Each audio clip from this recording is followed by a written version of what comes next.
Hello students, क्या हाल है। आइए आज इलेक्ट्रिक करंट इलेक्ट्रिसिटी का नेक्स्ट टॉपिक हम लेकर आए हैं, सेल एंड इलेक्ट्रोमोटिव फोर्स। कि सेल और विद्युत वाहक बल होता क्या है। देखिए, एक्चुअली सेल के विषय में पूर्ण जानकारी आपको केमिस्ट्री में मिलेगी। हम सेल के विषय में हल्का सा इंट्रोडक्शन, इसकी फिजिकल मोमेंट के विषय में हम पढ़ाएंगे।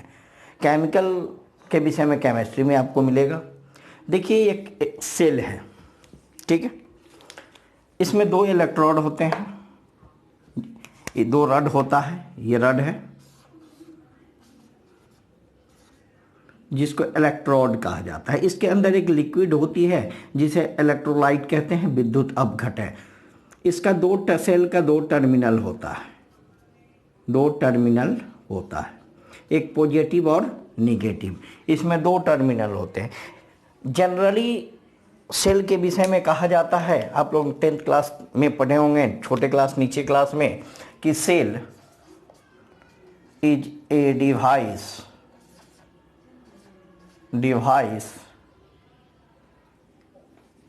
Cell is a device that convert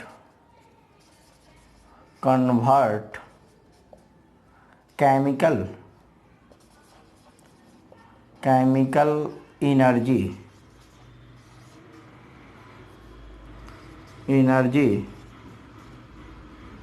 into electrical energy. यानी सेल एक ऐसा यंत्र है जो रासायनिक ऊर्जा को विद्युत ऊर्जा में बदलती है। जनरली ये छोटे क्लास तक ये सब चलता है। आप इंटर के स्टूडेंट हो, इंटर में देखिए, जब इस सेल को किसी लोड से जोड़ा जाता है, यहाँ हमने दे दिया एक स्विच। जब ये ओपन सर्किट है तो विभवांतर को, पोटेंशियल डिफरेंस को एक एंड से दूसरे एंड तक बनाए रखने के लिए, ठीक है, पोटेंशियल धारा की प्रवाह के लिए जो पोटेंशियल डिफरेंस बनाए रखता है ना, इसको एक्चुअली रूप से हम कह सकते हैं, इसका डिफिनेशन, कि a cell is a device that provide the required potential difference to maintain flow of current in electric circuit. किसी भी सर्किट में सेल वह युक्ति है जो किसी विद्युत परिपथ में धारा के प्रवाह को, इस परिपथ में धारा के प्रवाह को बनाए रखने के लिए विभवांतर, पोटेंशियल डिफरेंस प्रदान करती है, ठीक है। इसको इंडिकेट किया जाता है, इंडिकेट किया जाता है ये चिन्ह, ठीक है। ये चिन्ह जो होता है, ये पॉजिटिव है, और ये जो है ये चिन्ह, ये निगेटिव है। ये पॉजिटिव और एक निगेटिव, इसके दो टाइप हैं, ठीक है। ये पॉजिटिव और निगेटिव, ये तो आपने नोट कर लिया होगा, पॉजिटिव निगेटिव सभी जानते हैं। अब आइए, इसके दो टाइप हैं। टाइप फर्स्ट, प्राइमरी सेल, ठीक है, प्राइमरी सेल, प्राथमिक सेल, और सेकेंडरी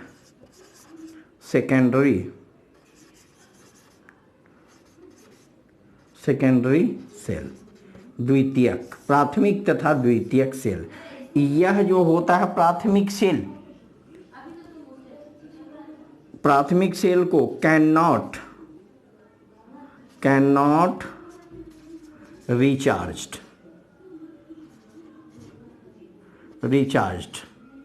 इसको पुनः हम आवेशित नहीं कर सकते हैं, और इस सेकेंडरी को हम रिचार्ज कर सकते हैं, है ना, रिचार्ज। इसको दोबारा हम रिचार्ज कर सकते हैं। यहाँ तक तो ये सेल का हल्का फुल्का डिफिनेशन था। अब मेन मुद्दा है, हम आते हैं ईएमएफ पर। ईएमएफ जिसका फुल नाम है इलेक्ट्रोमोटिव फोर्स। इलेक्ट्रोमोटिव फोर्स जिसको हिंदी में कहा जाता है विद्युत वाहक बल। विद्युत वाहक बल। अब भैया ये विद्युत वाहक बल क्या है, इलेक्ट्रोमोटिव फोर्स क्या है, मेन इंटर में आपको यहीं से पढ़ना है। तो जब ये ओपन सर्किट होता है तो दोनों टर्मिनल तक, ठीक है, दोनों टर्मिनल तक पोटेंशियल डिफरेंस को बनाए रखने में जो कार्य किया जाता है वही पोटेंशियल डिफरेंस है। जब इससे, जिसे हम ई द्वारा इंडिकेट करते हैं, ऐसे तो यहाँ भी है, ठीक है, पोटेंशियल डिफरेंस को बनाए रखता है। जब ये सर्किट में ओपन सर्किट हो तब, जब ओपन सर्किट में दोनों के पोटेंशियल दिखाई दे रहा है, बोर्ड पूरा दे रहा है या नहीं, चलिए दिखाई दे रहा है। जब इसको सेल को किसी बाहरी परिपथ से मान लीजिए स्विच को दे दिए तब तो इसमें पोटेंशियल डिफरेंस आता है, लेकिन अगर ओपन सर्किट है तब इसके अंतर को हम विभवांतर को, दोनों टर्मिनल के अंतर, विभवों के अंतर को हम क्या कहते हैं, विद्युत वाहक बल, इलेक्ट्रोमोटिव फोर्स, ठीक है। द वर्क डन, इसको हम डिफाइन कैसे कर सकते हैं इलेक्ट्रोमोटिव फोर्स को, कि लीजिए कि the work done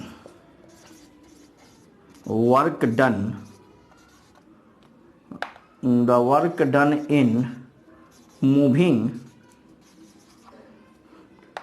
moving unit positive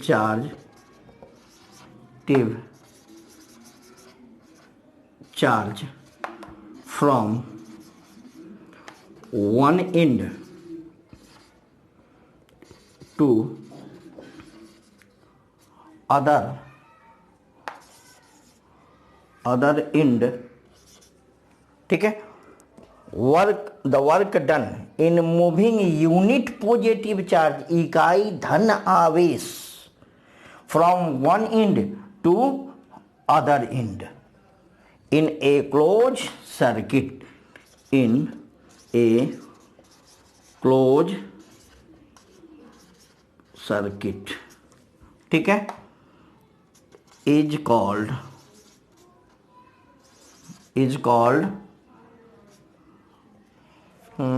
नहीं, सॉरी,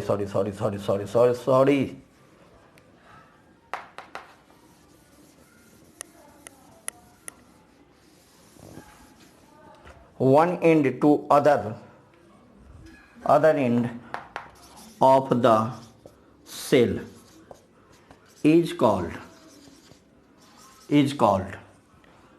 EMF, electromotive force, ठीक है। It's denoted by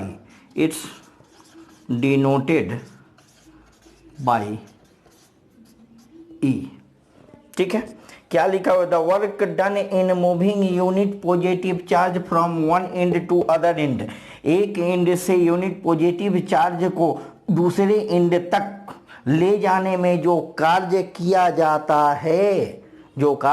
जाता है वही ईएमएफ कहलाता है।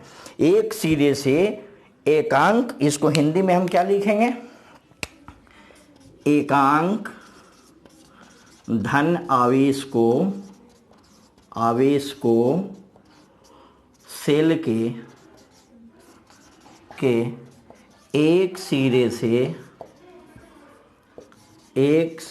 से दूसरे सिरे तक ले जाने में किया गया कार्य क्या कहलाता है, विद्युत वाहक बल, वी, ठीक है, हम शॉर्ट में लिख दिए, कहलाता है। पर यूनिट पॉजिटिव चार्ज को जब ओपन लूप ओपन हो, सर्किट ओपन हो, खुला हो, तब एक सिरे से दूसरे सिरे तक ले जाने में किया गया आवेश को ले जाने में जो किया गया कार्य होता है वही विभवांतर इलेक्ट्रोमोटिव फोर्स होता है। राइट नाउ इसको नोट करें, समझ गए? रब कर दें, इसको रब कर दें, ये तो देखा आपने। अब देखते हैं हम टर्मिनल के विषय में। आइए देखते हैं टर्मिनल क्या है। आइए देखते हैं terminal potential difference. Terminal potential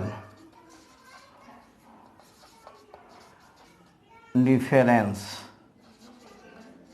terminal क्या है? ये जो दोनों एंड है, सेल का दोनों एंड, एक पॉजिटिव और एक नेगेटिव, इसी को हम क्या कहते हैं? Terminal, T1 and T2, positive terminal, negative terminal. तो टर्मिनल पोटेंशियल डिफरेंस, जैसा कि नाम से ही स्पष्ट है कि दोनों टर्मिनलों के बीच विभवों का अंतर विभवांतर कहलाता है। तो दोनों टर्मिनल के बीच, है ना, टर्मिनल डिफरेंस इसको कहा जाता टर्मिनल विभवांतर, ठीक है। The potential difference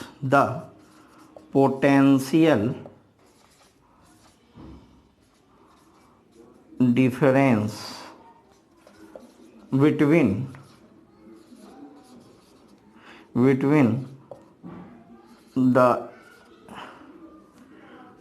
ends of the cell in closed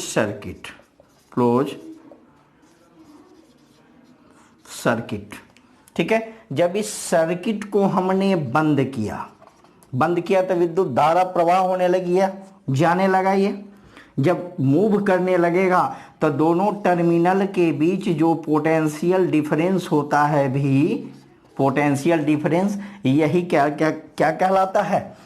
terminal is called terminal potential difference, ठीक है। एक बंद, हिंदी वाले भैया देखो ध्यान दो, एक बंद पथ में दोनों सिरों के बीच विभवांतर को टर्मिनल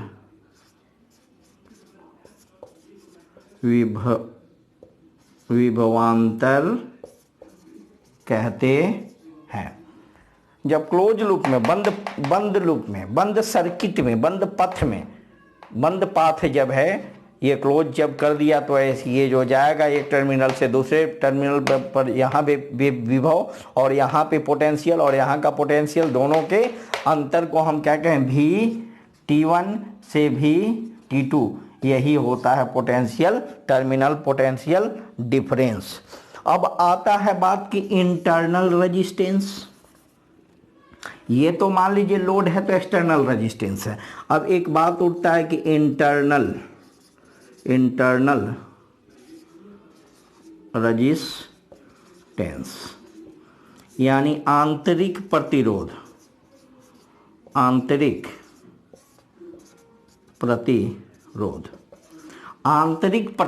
इसके अंदर में जब ये करंट ऐसे मूव करेगा, है ना, इधर से पॉजिटिव से गया, ऐसे आएगा, फिर मूव करके इसमें आता है, फिर करंट बन के इसमें चला जाता है, तो इसके अंदर में कुछ रजिस्टेंस होता है, बाधा उत्पन्न होती है। ऐसे नहीं कि बाधाएं केवल मार्केट में है, बाजार जाते हो तो बाधाएं मिलती है, घरों में भी बाधाएं उत्पन्न होती है, बहुत सारी बाधाएं हैं। तो इसके अंदर जो बाधा होता है अपोजिशन, है ना। Opposition of internal flow of current, internal अंदर में जो करंट का फ्लो होता है उसमें जो अपोजिशन होता है वही क्या कहलाता है, इंटरनल रेजिस्टेंस, है ना। अपोजिशन ऑफ इंटरनल, अंदर में, इसके अंदर में इंटरनल फ्लो ऑफ करंट अंदर में, ये हमेशा पॉजिटिव से निगेटिव जाता है, ये चेन रूल का पर काम करता है, चेन सिस्टम पे। और अंदर में जो ये लिक्विड है इसके अंदर कुछ तो बाधाएं उत्पन्न होती होगी जाने में, उस बाधा को हम इंटरनल रेजिस्टेंस कहते हैं। यह एक्सटर्नल से बहुत कम होता है, वीक होता है। अब ये तो opposition of internal flow of current in cell is called internal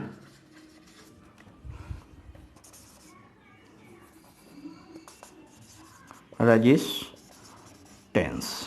ठीक है, सेल के अंदर विद्युत छोड़ो धारा के प्रवाह, है ना। अब धारा के प्रवाह में उत्पन्न बाधा को क्या कहते हैं, आंतरिक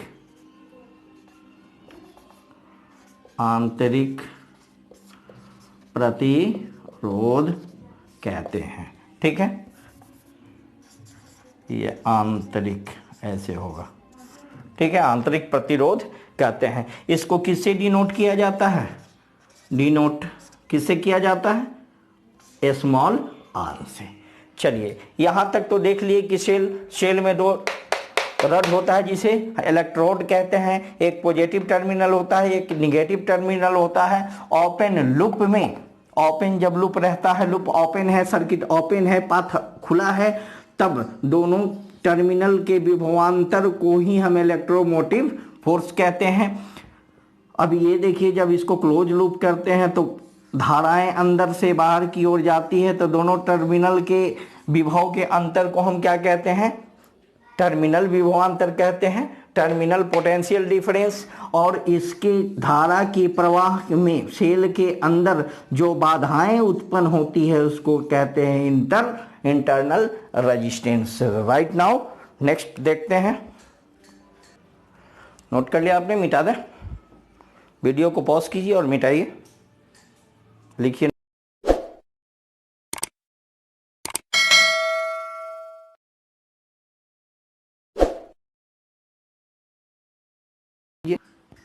देखिए जैसा कि हमने बताया, अब हम देखते हैं relation between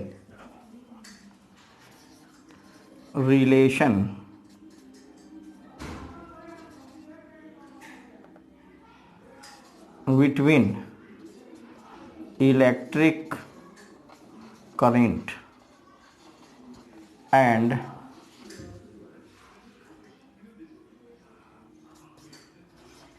terminal potential difference.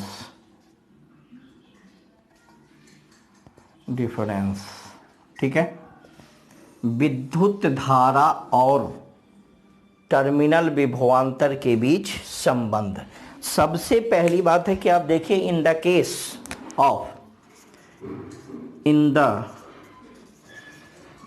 Of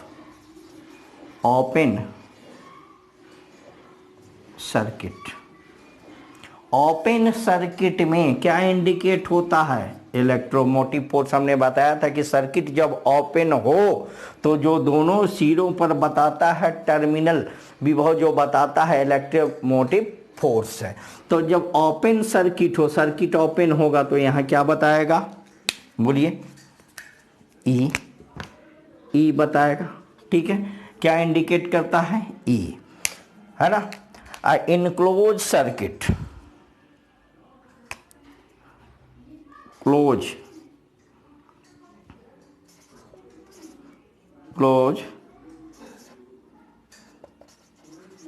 circuit, जब क्लोज सर्किट रहेगा, है ना, तो करेंट विल बी क्या होगा, I is equal to V by R होगा, क्योंकि आपने पढ़ा है कि V is equal to I R, V is equal to I R, तो I is equal to V by R, ये तो आप पढ़े हुए हैं कि नहीं पढ़े हैं, बोलिए। तो ये R यहाँ एक एक्सटर्नल रेजिस्टेंस है और इसके इंटरनल रेजिस्टेंस भी है, तो टोटल रेजिस्टेंस अगर in the case of total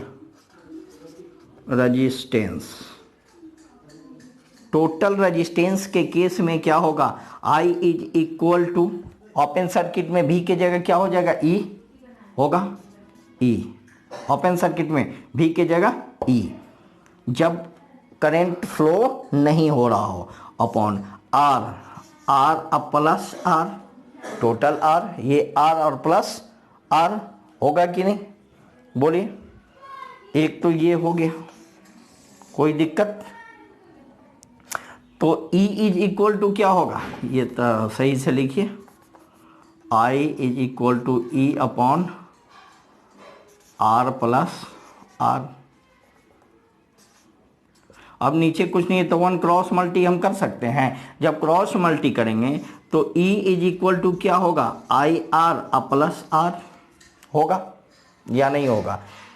अब E is equal to I R, यहाँ हम लिख सकते हैं कि I भी, यहाँ हमने बताया था V is equal to I R, या और V is equal to I are.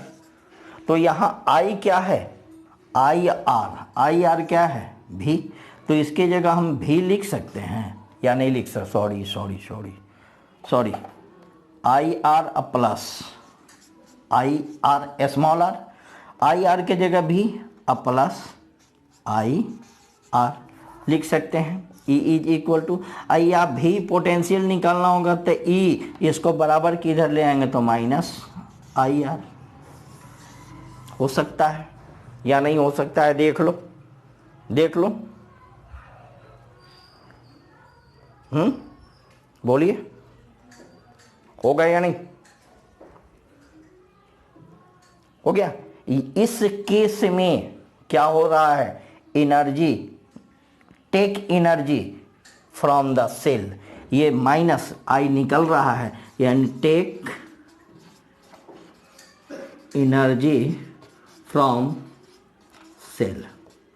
इस पोजीशन में, ठीक है, इस पोजीशन में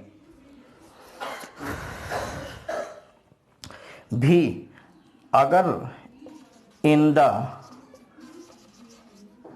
केस ऑफ ओपन सर्किट, ये तो क्लोज था, in the case of total, ये तो सर्किट में था।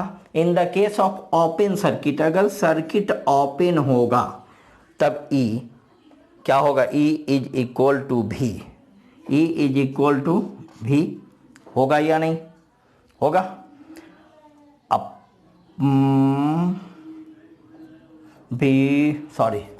ओपन सर्किट में, जब ओपन सर्किट होता है तब तो करंट फ्लो नहीं होता है, करंट फ्लो होता है ओपन सर्किट में, नहीं होता है। यहाँ पे I क्या हो जाएगा, I इज इक्वल टू 0, तो E is equal to V, E is equal to V अब प्लस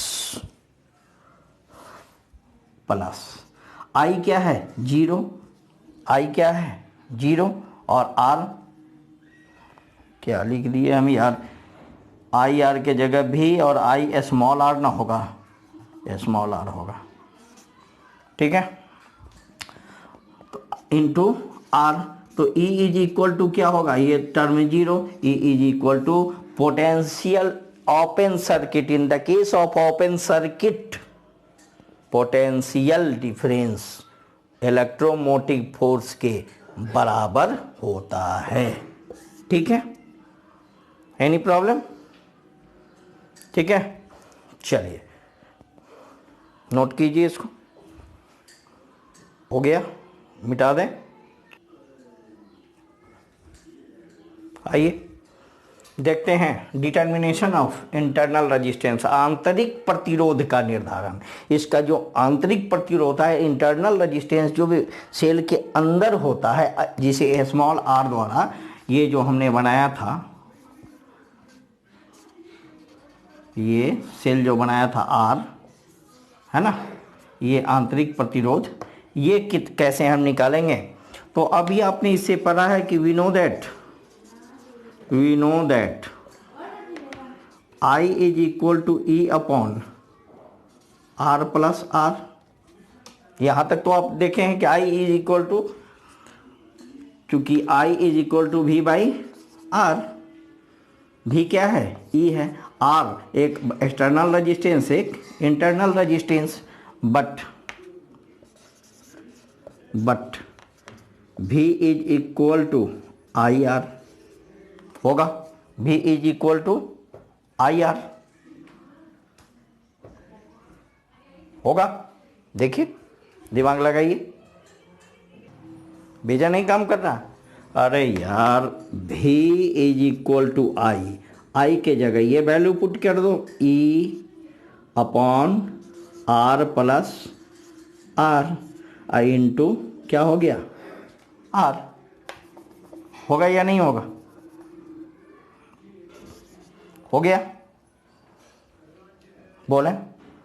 अब देखिए, एक काम कर दो, इसको इधर, sorry, R plus R, small R, ठीक है, इसमें इससे करो तो R plus R is equal to E R upon भी हो जाएगा या नहीं होगा?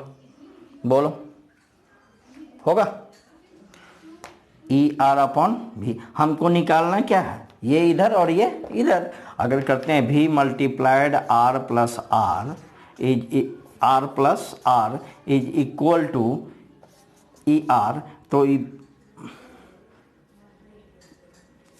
Are plus R is equal to E R, I बटा में भी नहीं आएगा, आ गया। अब आर इज इक्वल टू क्या होगा? ई आर अपॉन भी, इसको बराबर के उधर ले जाओगे तो माइनस आर होगा। अब आर इज इक्वल टू क्या? दोनों में आर है, आर को कॉमन आउट अगर कर लेते हैं, हम कॉमन आउट कर लेते हैं बाहर, तो क्या बचेगा यहाँ? ई बटे भी माइनस 1। ठीक है, ये हुआ इंटरनल रेजिस्टेंस का निर्धारण।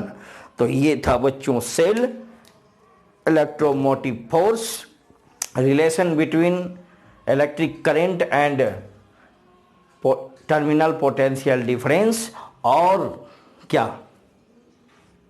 डिटर्मिनेशन ऑफ इंटरनल रेजिस्टेंस का निर्धारण। तो आई होप कि सभी बच्चे समझ गए होंगे। अब अगले वीडियो का इंतजार कीजिए, और यदि चाहते हैं कि ठीक ठाक है तो सब्सक्राइब करें और बेल की घंटी बजाएं, अन्यथा छोड़ दें।